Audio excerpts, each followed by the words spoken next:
Okay, hi guys. So, I know I've been absent for a minute, but honestly, y'all know how it is. College, November, finals, break, working the holiday season. I'm doing all three of them. I just started working again, which is great. Finals are coming up. I just had to turn in one of my final assignments before my final for one of my classes. I got to have the other one tonight for another one. And then on top of that, I'm exhausted. Like my body's trying to prepare itself for when I'm on break, but really I'm just going to be working the rest of the month. I'm working BBW, so thank goodness for that. That's Bath and Body Works. Don't get nasty. But I wanted to come on here and talk about the Grammy nominations. I didn't talk about it in in a different video, like predictions wise, because this year has been a mess and there's been so many releases I just couldn't keep up. But I had a short list of like who I expect to be nominated versus like different categories, and majority of them I was right and a couple of them I was wrong on. We're gonna talk about it. So let's just go over like the main leads. Beyonce nominated 9 times for like 2 releases. Savage Remix, Black Parade, Song and Record of the Year. I'm gonna be so honest, I did not expect Black Parade to get a nomination because that was a Juneteenth song. That was for Juneteenth. We didn't really stick with it for like past that weekend, so I'm glad it got some recognition. Maybe we'll get her Record of the Year. Savage Remix, I expected it to get Record and Song of the Year. It got one of them. Also, congratulations to Hottie Meg. 4 nominations, including Best New Artist. I'm so proud. Doja got 3 nominations. Harry got 3 nominations, including Best Music Video, her Watermelon Sugar. If you hear music, it's my neighbors outside. Dua Lipa got 6, including Song, Record, and Album of the Year, which I was praying for, okay? Dua deserves it. Also, BTS got their first nomination for Best Pop Duo Performance. They were kind of snubbed in the major categories. Dynamite, I had it going for Record or Song of the Year. Justin Bieber got 3. Janae Aiko got 3 with Shalambo. And Chloe and Halle got 3 nominations for Ungodly Hour. I had them going for Album of the Year, but you know what it is. They're in the progressive R&B category, so it is what it is. Let's talk about some snubs. It's kind of the majority of this video right now. People are mad this year. Like, I don't know how, but compared to other years, this is the most people have been mad about. Now, granted, the pandemic has made it hard for people to actually promote their music and, like, release it.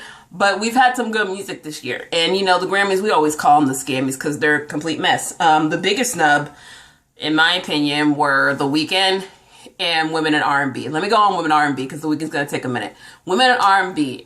Every woman who released an R&B album this year was snubbed. I'm talking Tiana.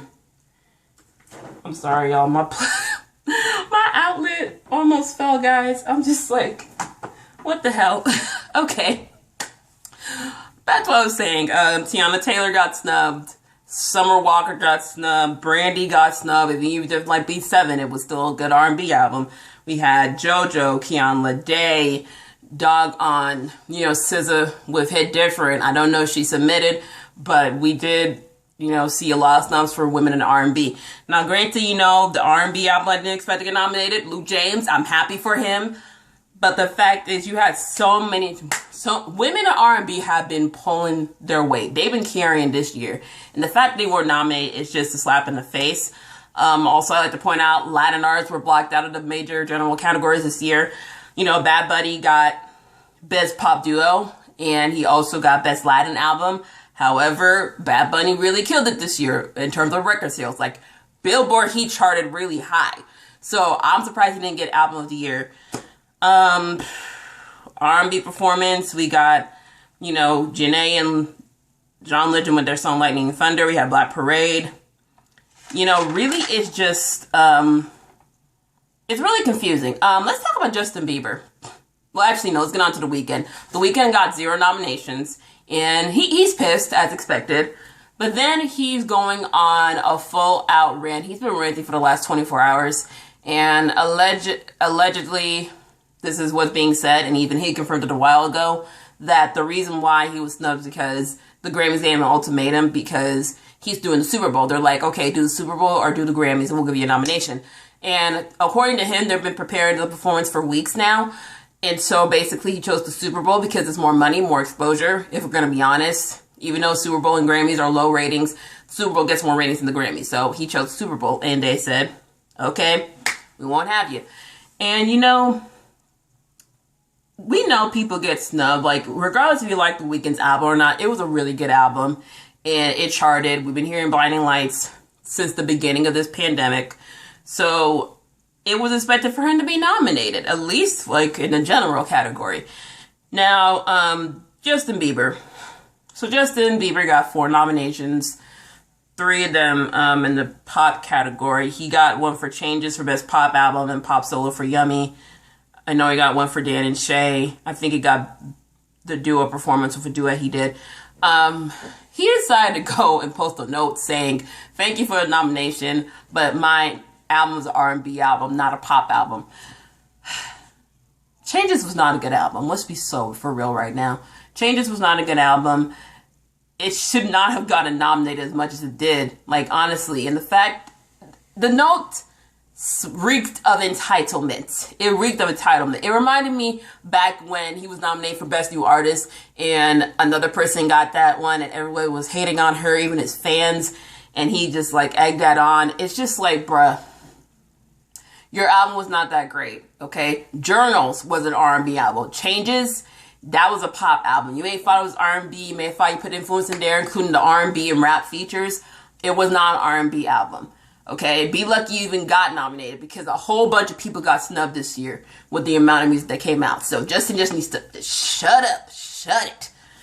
Whew. Okay, and also to people who are like, welcome positions and on here. The deadline for Grammy noms this year was August.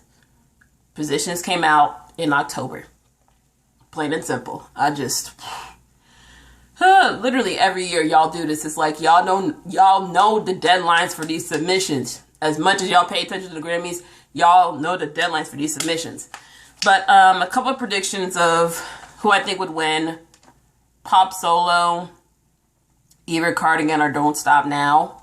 Probably Say So because the Grammys do love to pick a golden girl. Pop album, Future Nostalgia or Fine Line. Future Nostalgia or Fine Line, I see it going there. Best New Artist, I'm happy to see Chica there.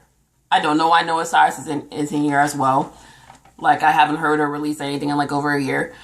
Definitely can see it going to either Doja or Megan. Song of the Year, definitely will probably go to either The Box or Don't Start Now. Because I don't think Say So was in that category either. Record of the Year can go to the Savage remix or Say So. I can see it going to either one of those two. Also, Beyonce's nominated for Black Parade and the Savage remix, 2 in 1 category. So that's a flex.